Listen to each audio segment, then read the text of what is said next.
Hello friends, कैसे हो। नया साल मुबारक हो आप लोगों को। Happy new year friends.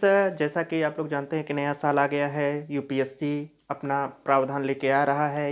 हर स्टेट और संघ लोक सेवा आयोग की स्तरीय परीक्षाएं अब आने वाली हैं फ्रेंड्स। इसी क्रम में अब जो नई नई टॉपिक आ रहे हैं, जो नए नए बिल आ रहे हैं, उसको हम अब लेकर के आए हैं। और जो अदर टॉपिक चल रहा था वो तो चलेगा ही। इसी क्रम में एक हम बिल लेकर के आए हैं। वो बिल क्या है, आइए देखते हैं बिना किसी देरी के। Ease of business bill. यह बिल क्या है, इसको लाने का प्रावधान क्या था, इसे लाया क्यों गया, वगैरह वगैरह। जो ईज ऑफ बिजनेस बिल है, ठीक है, इसको जन विश्वास यानी अमेंडेड ऑफ प्रोविजंस बिल 2022 के नाम से भी जाना जाता है। जैसा कि नाम से ही स्पष्ट है, जन विश्वास। जन विश्वास का मतलब क्या हुआ कि जनमत यानी कि आम लोगों में विश्वास पैदा करना सरकार के प्रति, संस्था के प्रति, सिस्टम के प्रति। इसलिए इस बिल को लाया गया। अमेंडेड ऑफ प्रोविजंस बिल इसका नाम है। किसके द्वारा लाया गया संसद में? कॉमर्स एवं इंडस्ट्री मिनिस्ट्री श्री पीयूष गोयल जी के द्वारा। कई कई बार यूपीएससी की परीक्षा में यही पूछ लिया जाता है कि कॉमर्स एवं इंडस्ट्री मिनिस्ट्री द्वारा, कॉमर्स और इंडस्ट्री मिनिस्ट्री किस मंत्रालय के तहत आता है, मतलब उसका प्रतिनिधित्व कौन करता है, नाम दे देगा। दूसरा पूछ लेगा कि जन विश्वास बिल का ईयर पूछ लेगा। अभी पिछले ही साल उसने इकोनॉमी में सन 2021 का पेपर उठा करके देखिएगा, 2022 का पेपर उठा करके देखिएगा। उसने इकोनॉमी में एक बिल पूछा है, उसका सत्र उसने पूछा है। बहुत पुराना कानून है, उसका सत्र इकोनॉमी की किताब में आपको मिल जाएगा। वो क्वेश्चन मैं बता दूंगा। उसका सत्र उसने पूछ लिया है। अब ईज ऑफ बिजनेस बिल क्यों है, क्या प्रावधान इसमें क्यों लाया गया, आइए देखते हैं। जैसा कि नाम से ही स्पष्ट है, ईज ऑफ बिजनेस बिल यानी कि बिजनेस को सरल बनाना, व्यवसाय को सरल बनाना। व्यवसाय को सरल क्यों बनाना है वो भी बताते हैं। इसका अदर नाम जन विश्वास बिल है, तो इसलिए कंफ्यूज नहीं होना है कि ईज ऑफ बिजनेस बिल या जन विश्वास अमेंडेंट बिल दोनों एक ही हैं, अलग अलग नहीं है। क्यों लाया गया? जैसा कि लिखा गया है, व्यवसाय को सरल बनाना, आसान बनाना, सुगम बनाना। एक और आसान भाषा में यहाँ मैं लिख दे रहा हूँ कि व्यवसाय को जो है सुगम बनाना। ठीक है, व्यवसाय को सुगम बनाना। अभी तक क्या था? अभी तक सुगम बनाना, व्यवसाय को सुगम बनाना। जब व्यवसाय हमारा सुगम रहेगा, व्यवसाय हमारा अच्छे से चलेगा, अर्थात उसमें कोई मुकदमा की दिक्कत नहीं होगी, तो जाहिर सी बात है उसको जो है हर व्यक्ति करना चाहेगा, हर व्यक्ति उसको आसानी से करना चाहेगा। तो व्यवसाय को सरल बनाया गया, सुगम बनाने के लिए, आसान करने के लिए ये सारे प्रावधान किए गए। अभी तक क्या होता था कि अगर कोई छोटा सा किसी ने गलती कर दिया, भूल चूक कर दिया, जैसे मान लीजिए कि आप रोड पे जा रहे हो और रेड लाइट है। रेड लाइट को आपने भूलवश, आपका गाड़ी कुछ मीटर आगे चली गई और कोई ईमानदार निरीक्षक है, इंस्पेक्टर है, पुलिस है, तो वो आपका चालान काटेगा, आपकी गाड़ी कोर्ट में जाएगी, कोर्ट में आपको दौड़ना पड़ेगा, थाने में गाड़ी खड़ी रहेगी, आप जा करके गाड़ी को छुड़वाएंगे। तो इसमें बहुत ही झंझट होता है, बहुत ही दिक्कतें आती है, कई सारे प्रोसेस से आपको गुजरना पड़ता है। तो यही सेम प्रोसेस जो है बिजनेस में होता है। सबसे पहले आप अपना बैंक अकाउंट, करेंट अकाउंट खुलवाइए। करेंट अकाउंट के बाद आपको जितना लोन चाहिए उसके लिए आप पूरा बाकायदा रिसर्च करिए, किस लिए लोन ले रहे हैं, क्या करना है, क्या नहीं करना है। इसके बाद तमाम संस्थान होते हैं, वहाँ से आपको वेरिफिकेशन कराना पड़ता है। तो इसके बाद कहीं जा करके आप अपना करीब करीब, आप अगर कोई छोटा सा भी बिजनेस स्टार्ट करना चाहते हो तो 6-7 महीने आपको शुरुआत करने में लग जाता है, अगर आपके पास कैपिटल है तो। और कैपिटल नहीं है तो कोई दिक्कत नहीं है, कई साल लग जाते हैं। तो ईज ऑफ डूइंग बिजनेस का नाम आप लोगों ने सुना होगा। ईज ऑफ डूइंग बिजनेस की जो 2022 की रैंक है वह 37वीं रैंक है भारत की।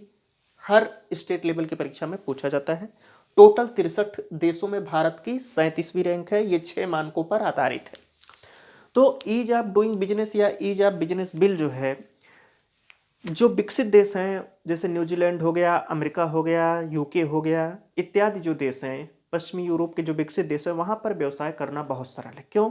क्योंकि वहाँ पर कैपिटल जो है बहुत फंड आसानी से प्रोवाइड हो जाता है और वहाँ पर इंफ्रास्ट्रक्चर बहुत ही डेवलप्ड किस्म के हैं, बिजली संसाधन, इंटरनेट वगैरह की संसाधन है, इसलिए वो देश अत्यधिक उत्पादन करते हैं, अर्थात वित्तीय उत्पादन। एक तरीके से कह सकते हैं कि उनकी इकॉनमी स्ट्रांग हो जाती है। भारत देश में क्या है कि भारत देश में सबसे पहले कि इंफ्रास्ट्रक्चर उतना ज़्यादा मजबूत नहीं है। इंफ्रास्ट्रक्चर बहुत ही वीक भी नहीं कर सकते, बहुत स्ट्रांग भी नहीं कर सकते हो। तो इंफ्रास्ट्रक्चर को लेकर के विकासशील देश, भारत इन्हीं जितने भी विकासशील देश होते हैं, इंफ्रास्ट्रक्चर को लेकर के बहुत सारी उसमें परेशानियां झेलनी पड़ती हैं, बहुत सारी परेशानियां होती हैं उसमें। तो इसलिए जो व्यवसाय को सरल कैसे किया जाए, तो सबसे पहली चीज़ की इंफ्रास्ट्रक्चर डेवलपमेंट किया जाए। इंफ्रास्ट्रक्चर डेवलपमेंट करने का कार्य सबसे पहले आपका नेशनल हाईवे, सड़क वगैरह कैसे स्ट्रांग किया जाए, इसके लिए नितिन गडकरी जी का लेक्चर मेरे वीडियो में है, बहुत ही बेहतरीन लेक्चर है, 32 मिनट का लेक्चर है, उसको आप देख सकते हैं कि भारत में सड़कों का जो टेलीग्राम है, सड़कों का जो लिंक है वो कैसे मजबूत हो रहा है, कैसे नेशनल हाईवे डेवलप हो रहे हैं, कैसे ये हाईवे आ रहे हैं वगैरह वगैरह, मोटर व्हीकल कैसे आ रहे हैं कैसे नहीं। तो इसके लिए जो बुनियादी संरचना है, पहली चीज़ की बिजली संसाधन, इलेक्ट्रॉनिक के लिए क्या क्या सरकार ने किया है वो भी आप देख सकते हैं। सड़क के लिए, पानी के लिए, इंटरनेट के लिए 5G सेवा आ ही चुकी है। अब आता है कि जो कोर्ट है, सबसे बड़ा जो दिक्कत होता है कानून में होता है। होता क्या है कि कानून में लोग पेचीदा कानूनों को समझ नहीं पाते हैं, क्योंकि आम जनमानस उतनी बारीकी से चीज़ों को ध्यान नहीं देता है। तो जो कानून है उसमें फंस गए, इसके बाद कोर्ट जाइए, कोर्ट से वकील कीजिए, वकील हायर कीजिए, इसके बाद आपकी केसें चलेंगी, सुनवाई होगी, डेट होगा, फिर इसके बाद कहीं अगर एक छोटा सा मात्र 10 रुपए का अपराध के कारण आपको 3-4 साल उस केस को खत्म करने में लग जाते हैं। तो इस हिसाब से समय का लॉस, आर्थिक लॉस, हर दृष्टि उत्पादन में भयंकर लॉस, तो इस हिसाब से हर दृष्टिकोण से नुकसान है। तो मेन पर्पज क्या है, इस कानून को सरल बनाना। इस कानून को जब हम सरल बनाएंगे तो जो आम पब्लिक है, आम पब्लिक कोर्ट से जाने से मुक्ति मिल जाएगी। इसके 2 लाभ हैं। पहली चीज़ कि जो आम नागरिक है, अगर व्यवसाय करना सरल है तो वो बेरोजगार घर पर नहीं बैठेगा, वो कोई ना कोई रोजगार अवश्य करेगा, कोई ना कोई रोजगार के लिए अवश्य सोचेगा, अगर उसको कुछ मात्रा में फंड प्रोवाइड करा दिया जाता है तो। दूसरा, अगर कानून सरल है, कानून का पालन सरल है, पेचीदा कानूनों में उलझना नहीं है, तो जो आम नागरिक हैं, जो नौकरियों की तलाश में अपना करियर बर्बाद कर देते हैं, बहुत साल तक गुजारते हैं, वो भी इस तरफ अट्रैक्ट होंगे। तो ये सरकार की बहुत अच्छी रणनीति है। एक काम 100 शिकार, एक तीर 100 शिकार वाला हाल है कि एक तीर मारिए 100 शिकार अपने आप मर जाए। तो 100 शिकार करने के लिए 100 तीर छोड़ने की जरूरत नहीं है, केवल एक तीर ही पर्याप्त है। तो जब आपके पास कानून का कोई पेचीदा मामला नहीं रहेगा, कानून एक तरीके से बहुत कम जो छोट, अब यहाँ पर हम बताएंगे कौन कौन से कानून सरल किए गए हैं, आइए देखते हैं। ईज ऑफ बिजनेस बिल के प्रावधान क्यों किए गए हैं, अब तक आपको समझ में आ गया होगा कि ईज ऑफ बिजनेस बिल क्यों लाया गया। अब आप देखिए कि ईज ऑफ बिजनेस के प्रावधान क्या है। इसके सबसे पहले प्रावधान है कि 19 मंत्रालयों के द्वारा, जो 19 मंत्रालय बिजनेस के लिए जाने जाते थे, जिसका कोई न कोई नियम उन बिजनेस करने में आ जाता था। मंत्रालय, विभिन्न मंत्रालय जो भी हैं वो एक्ट जारी करते हैं, एक्ट लाते हैं संसद में, एक्ट पारित होता है, कोई न कोई नियम व्यवसाय में अवश्य आता है। तो 19 मंत्रालयों के द्वारा 42 कानून है, उसमें 183 प्रावधान के तहत संशोधन किया गया। सबसे पहली लाइन जो क्वेश्चन है आपका कि 183 प्रावधान, ठीक है, 183 प्रावधान, 42 कानून, 19 मंत्रालय के द्वारा इसमें संशोधन किया गया है। किसमें? जन विश्वास अमेंडमेंट बिल में। और इस कानून 42 कानून में 100 ये इसमें तो ये तो लाया गया और संशोधन किसमें किया गया? 42 कानून में। ये सब कानून है, अभी हम एक एक पे चर्चा करते हैं। इसमें कहा क्या गया है कि छोटी गलतियों पर सजा नहीं होगी। छोटी गलतियां, अब यहां पर 2 चीजें हैं। छोटी गलतियां कौन कौन सी हैं ये जानना आवश्यक है। गंभीरता के आधार पर आर्थिक दंड दिया जाएगा। छोटी गलतियां जैसे कोई व्यक्ति कोई बहुत छोटा सा अपराध किया, अपराध का मतलब किसी की हत्या ही नहीं होता, आर्थिक अपराध भी होता है, मानसिक अपराध भी होता है, तरह तरह के अपराध होते हैं। ये सब पॉलिटिकल साइंस का एरिया है, सोशियोलॉजी का एरिया है, यहाँ पर बताने की कोई ज़रूरत नहीं है। आप केवल इतना समझिए कि छोटी गलतियों पर सजा नहीं होगी। छोटी गलतियों का मतलब यहाँ पर हत्या से नहीं है। छोटी गलतियाँ जैसे कोई आर्थिक कोई छोटा मोटा आर्थिक दंड कर दिया, आर्थिक गलती कर दिया, तो उस पर सजा नहीं दी जाएगी। सजा ये होगी कि जितनी मात्रा में उसने आर्थिक नुकसान या आर्थिक फ्रॉड या आर्थिक दंड किया है, उसी मात्रा में उस पर आर्थिक दंड या जुर्माना लगाया जाएगा। तो जब आर्थिक दंड या जुर्माना लगाया जाएगा तो उसका नियमन के लिए कोई संस्था बनेगी, सरकार है तो सरकार, अगर कारपोरेट मंत्रालय है तो सरकार अगर अपने हिसाब से करेगी, तो यहाँ पर जो कोर्ट है उसका खत्म, COURT, ठीक है। तो लोगों को जो कोर्ट में जाने की लोग जो कोर्ट में जा रहे थे अब तक, वो उनको कोर्ट में नहीं जाना पड़ेगा। और जब कोर्ट में नहीं जाना पड़ेगा तो जो लंबे प्रोसेस 4 साल 5 साल 10 साल, कईयों के तो मुकदमे खत्म ही नहीं होते, पीढ़ी दर पीढ़ी चलती रहती है। तो ये जो आर्थिक दंड वाला कानून है, जो आर्थिक दंड का मुकदमा चलता है कोर्ट में, लंबित मुकदमा है वहाँ पर कोर्ट में, उससे मुक्ति मिल जाएगी। आम जनमानस को अदालत का दरवाज़ा नहीं खटखटाना पड़ेगा। क्यों? क्योंकि यहाँ पर सज़ा नहीं है, आर्थिक गंभीरता के आधार पर कुछ हद तक जुर्माना लगाया गया है। आपने अगर आर्थिक नुकसान किया है, आर्थिक दंड किया है, तो आप 10 रुपये 20 रुपये 100 रुपये जितना भी आपने किया है सरकार तय करेगी। अभी रेट आएगा तो उसके आधार पर आर्थिक दंड लगाएगी, आप पेनाल्टी भरिए। पेनाल्टी कहाँ भरिए? सरकार तय करेगी, नियामक संस्थाएं हैं वहाँ पर आप पेनाल्टी भरिए। आप सीधा बिना किसी कागज के, बिना किसी पत्र के, बिना किसी वकील के आप बरी हो जाइए, अपना जाकर के काम करिए। तो इससे क्या लाभ होगा? एक तो कोर्ट जाने से मुक्ति मिली, वकील का खर्चा मुक्ति मिली, वकील को हायर करना नहीं पड़ेगा, मुकदमे के लिए अलग अलग समय जो दे रहे थे आप वो नहीं देना पड़ेगा। मतलब तमाम झंझटों से, तमाम दोषों से आप बरी हो गए, मुक्त हो गए और बेहद आसान हो गया।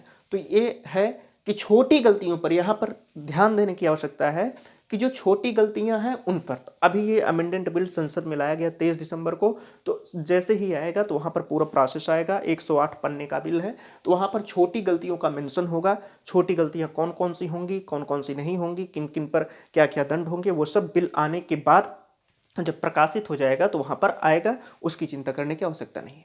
दूसरा प्रावधान इसमें क्या है? हर 3 साल की समाप्ति के बाद लगाया गया जुर्माना, और जुर्माने की न्यूनतम राशि में 10% की वृद्धि कर दी जाएगी। 10% की वृद्धि जो 3 साल, जैसे कानून 2022 में आ गया, 2022 के बाद 2025 में इसमें 10% की वृद्धि कर दी जाएगी, जिन जिन पर जो जो आर्थिक जुर्माना लगाया गया है उसके तहत। ये हो गया। दूसरा, इस कानून के तहत 1500 पुराने कानून को निरस्त कर दिया गया। 1500 पुराने कानून जो व्यवसाय करने में बाधा उत्पन्न कर रहे थे, उन कानूनों को पूरी तरीके से निरस्त कर दिया गया है। 39,000 अनुपालन, अनुपालन का मतलब होता है डायरेक्शन, आपको किस दिशा में व्यवसाय करना है, क्या क्या करना है, क्या क्या नहीं करना है, कौन कौन से नियमों का पालन करना है, कौन कौन से नियम आपको नहीं पालन करना है, कहाँ पर आप गलती करके क्या आपको प्रावधान देना होगा, क्या नहीं होगा, क्या दंड होगा। ये सब 39,000 अनुपालनों को सरल बना दिया गया है, सिंपल बना दिया गया है, ताकि आम जनमानस, मध्यम वर्गीय जनमानस व्यवसाय की तरफ अग्रसर हों, वो व्यवसाय की तरफ उन्मुख हों, एक उत्पादक अर्थव्यवस्था की तरफ भाग लें। तीसरा है, अपराधों को कम करने के लिए 3500 मानदंड पेश किया गया है। 3500, 3,500, 108 पन्ने का बिल ऐसे नहीं है, उसमें ये सब कौन कौन से कानून निरस्त किया गया है वो सब है। 39,000 अनुपालन सरल किया गया है वो सब होगा, और 3500 मानदंड पेश किया गया है। हालांकि आप अगर सिविल सेवा की तैयारी कर रहे हो तो ये केवल एक मोटे तौर पर जानना जरूरी है, इसके तहत क्या क्या है ये जानना जरूरी नहीं है, वो मंत्रालय का काम है, उससे आपको कोई लेना देना नहीं है। वो आप अगर उसमें घुस गए तो जीवन भर रिसर्च करते रहोगे, कुछ नहीं मिलेगा। तो अपराधों को कम करने के लिए 3500 मानदंड पेश किया गया है। जिन व्यवसाय को करने में आपको अपराध की श्रेणी में लाकर खड़ा कर देता था कोई कानून, या आप अपराध की श्रेणी में आ जाते थे, ऐसे 3500 मानदंड पेश किए गए हैं संसद में बिल के तहत, जन विश्वास बिल के तहत, कि उन कानून को पूरी तरीके से बदल दिया गया है, खत्म कर दिया गया है, संशोधन कर दिया गया है, ताकि व्यवसाय करने में आसानी हो, व्यवसाय आप आसानी से कर सकें। ये तो था छोटे छोटे प्रावधान, ये आर्थिक क्या कहते हैं प्रावधान थे जो व्यवसाय को करने में बहुत ही सरल बनाएंगे। इसके तहत आपको कोर्ट में नहीं जाना पड़ेगा, व्यवसाय करने में आसानी मिलेगी। फंड अगर कोई छोटी मोटी गलती कर देता है तो उसके आधार पर आर्थिक जुर्माना का प्रावधान है। आप ये बहुत बड़ी दिक्कत थी। इंफ्रास्ट्रक्चर में एक चीज़ और देख सकते हैं, जो ईज ऑफ डूइंग बिजनेस है वहाँ पर अदालतों में लंबित मुकदमे, अदालतों की तरफ अग्रसर, अदालतों के झंझट, वाद विवाद, वो भी एक पॉइंट है, बहुत बड़ा पॉइंट है। तो ये जो बिल लाया गया, इस बिल का महत्व यहाँ पर आकर के मिलता है ईज ऑफ डूइंग बिजनेस को सरल बनाने में। अब समझ में आया पूरी तरीके से। तो इस बिल से ईज ऑफ डूइंग बिजनेस कहाँ तक सरल बन सकता है, ये पूरी तरीके से मैंने व्याख्या कर दिया। अब एक कहते हैं, जैसे कहा गया है कि 42 कानून में, वो कानून कौन कौन से तहत थे। अभी थोड़ी देर हमने जो बताया कि यूपीएससी में पिछली साल, इसी साल एक कानून पूछा था, उसका ईयर उसने पूछा था, वर्ष। तो ये जो कानून यहाँ पर लिखे गए हैं, इन कानूनों के तहत जो भी व्यवसाय करने में बाधा आती थी वो उपलब्ध हैं। जैसे the boiler acts, the Aadhaar act 2016, the legal metrology act 2009-2006, drugs and cosmetic act 1940, public डेप्ट act 1944, pharmacy act 1948, cinematograph act 1952, copyright act 1957, patents act 1970, environment protection act 1970, motor vehicle act 1988, trademarks act 1989, railway act 1989, information technology act 2000, prevention of money laundering act 2002, food safety and standard act 2006, legal metrology act 2009, factoring regulation act 2011। ये 18 जो हमने लिखे हैं। इसके अलावा और भी 14 कानून हैं। वो इतना कानून आपको याद करने की जरूरत नहीं है, केवल आप इतना याद रखिएगा कि कौन सा एक्ट किस सन में लाया गया। ये ईयर यूपीएससी का फेवरेट टॉपिक है, ईयर वो जरूर पूछता है। इसीलिए लिखा कि ये जो कानून है, ये जो एक्ट हैं, ये व्यवसाय में किसी न किसी तरीके से शामिल थे। तो जब व्यवसाय में शामिल थे तो जाहिर सी बात है कोई न कोई अड़चन अवश्य आ रही होगी। इन अड़चनों को इन कानूनों में, इन एक्ट में संशोधन किया गया और उन बिंदुओं में संशोधन किया गया जो आर्थिक व्यवसाय या व्यवसाय करने में या बिजनेस करने में बाधा या चुनौती उत्पन्न कर रहे थे। सिंपल सी। तो ये आप याद कर लीजिएगा। अब 19 मंत्रालय हैं।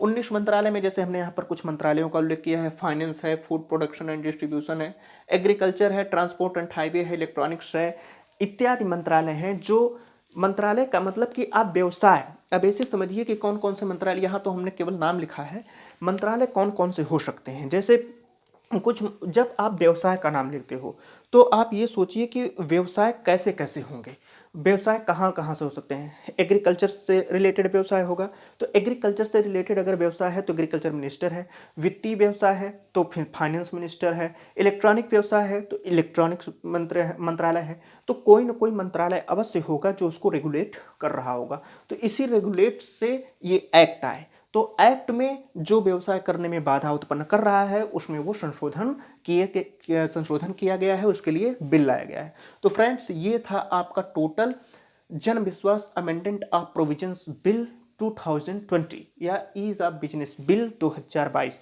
तो ये पूरा कानून था, ये हमने आपको पूरी तरीके से बता दिया, इसको नोट कर लीजिएगा। ये यूपीएससी में विधेयक पर विशेष ध्यान दीजिएगा, विधेयक के प्रावधान पर विशेष ध्यान दीजिएगा, विधेयक से अंतर्राष्ट्रीय रैंक कौन सी आ रही है। कुछ विधेयक ऐसे होते हैं जिससे 2017 में उसने एक पूछा था कि न्याय से विश्व में भारत की कौन सी रैंक है न्याय में, न्याय व्यवस्था में भारत की कौन सी रैंक है, या उसकी रिपोर्ट कौन जारी करता है। 2017 में यूपीएससी का क्वेश्चन है। तो आप इस तरीके से जो रैंक जो भी विधेयक आ रहे हैं उस पर आप बहुत ही विशेष ध्यान दीजिएगा। क्यों?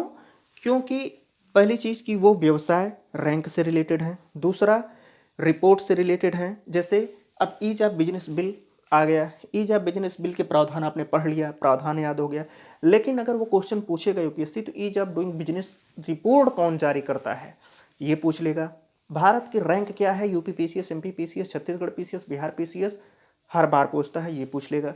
तो इतना आप यूपीएससी के लिए विशेष तौर पर ध्यान दीजिएगा कि ईयर, जैसे आधार एक्ट 2016 में आ गया, वो पूछ लेगा कि इन्वायरमेंट प्रोटेक्शन एक्ट किस वर्ष जारी किया गया, 1970, 1972, 1973, 1974। आपको इसी में कंफ्यूज कर देगा, आपको आंसर लगाना है 1970। तो food safety and standard act कब आया, 2006। अब वो ये पूछेगा कि food safety and standard act कौन से मंत्रालय के तहत जारी किया गया। तो यूपीएससी की जो रणनीति है ये है। यूपीएससी, ये तो आपको पता है कि यूपीएससी ये जब पूछेगा तो ये तो आप याद कर लोगे, वो ये जानता है।